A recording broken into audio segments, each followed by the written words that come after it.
তো প্রথমেই তাল ফুলুরি করতে গেলে আমাদের যেটা করতে হবে, বাজার থেকে আমরা একটা সুন্দর তাল কিনে এনেছি।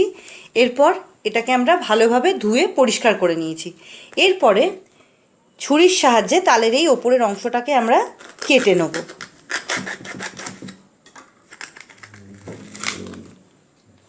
দেখো ওপরের অংশটা কিন্তু কেটে গেছে। এরপর আমরা আস্তে আস্তে করে এইভাবে তালের গায়ের অংশগুলোকে আমরা ছাড়িয়ে নেব।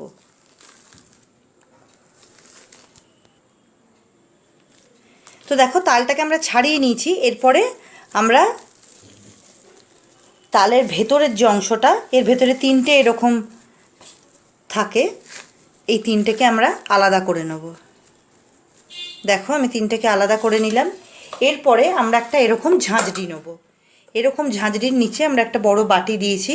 এটা তোমরা গ্রেটারেও গ্রেট করতে পারো, কিন্তু গ্রেটের থেকে এখানে করলে কিন্তু অনেক বেশি সুবিধে হয় আর খুব তাড়াতাড়িও জিনিসটা হয়ে যায়।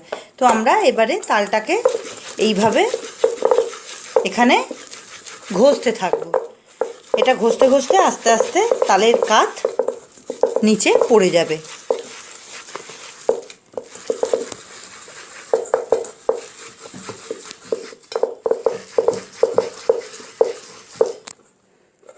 তো দেখো এই দেখো কাঠটা কীরকম বেরোচ্ছে। এইভাবে পুরো তালগুলোকে আমরা ঘষে নিয়ে ফিরে আসছি। দেখো আমি কিন্তু তালটাকে সম্পূর্ণভাবে এইভাবে ঘষে নিয়েছি। দেখো আমার সমস্ত কাঠটা কিন্তু বেরিয়ে গেছে। আমার তিনটে তালই কিন্তু এইভাবে ঘষা কমপ্লিট হয়ে গেছে। তো তিনটে তাল থেকে আমার এতটাই বেরিয়েছে পাল্প। তো চলো এরপর আমরা চলে যাই পরবর্তী পর্যায়ে। তো তাল ফুলুরি করতে আমাদের যা যা উপকরণ লাগছে সেগুলো হলো কুড়ে নেওয়া তাল, ময়দা, সুজি, নারকেল কোড়া এবং চিনি। তো প্রথমেই আমরা যেটা করব, তালের ভেতরে প্রথমেই আমরা দিচ্ছি পরিমাণ মতো ময়দা, দিচ্ছি নারকেল কোড়া, সুজি আর চিনি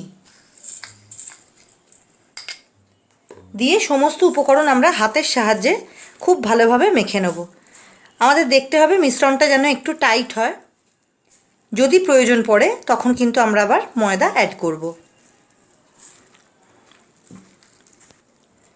তো দেখো আমি কিন্তু এইভাবে সমস্ত মিশ্রণটাকে ভালোভাবে মেখে নিয়েছি।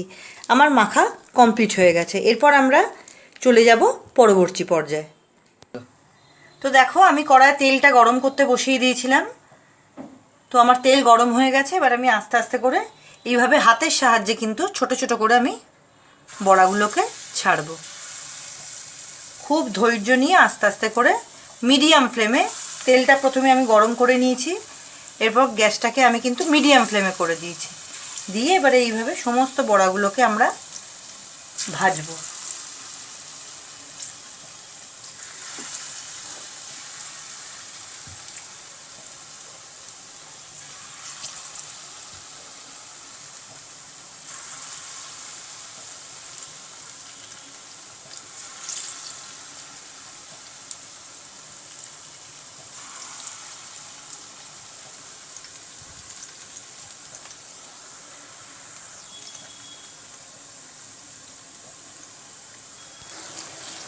তো দেখো এইভাবে কিন্তু আমি সমস্ত তাল ফুলুরিগুলোকে এখন আমি একটু হাই ফ্লেমেই এটাকে ভাজবো যতক্ষণ না একটু লালচে রং ধরে। তারপর আবার আমরা এটাকে মিডিয়ামে করে দেবো। তো এইভাবে খুব ধৈর্য নিয়ে কিন্তু যতক্ষণ না এটা লাল রং ধরছে, দেখো এটা কতটা ফুলেও গেছে। এইভাবে আমরা কিন্তু সমস্ত তাল ফুলুরিগুলোকে ভেজে নেব। তো দেখো আমার তাল ফুলুরি কিন্তু একদম রেডি হয়ে গেছে। তো আমি এটাকে সার্ভ করে দিয়েছি। রেসিপিটি যদি তোমাদের ভালো লেগে থাকে তো অবশ্যই একটা লাইক করো, কমেন্ট করো এবং শেয়ার করো। তো আবার দেখা হবে তোমাদের সাথে আমার আগামী কোনো ব্লগে। ততদিনের জন্য তোমরা সকলে ভালো থেকো, সুস্থ থেকো এবং অবশ্যই পজিটিভ থেকো। নমস্কার।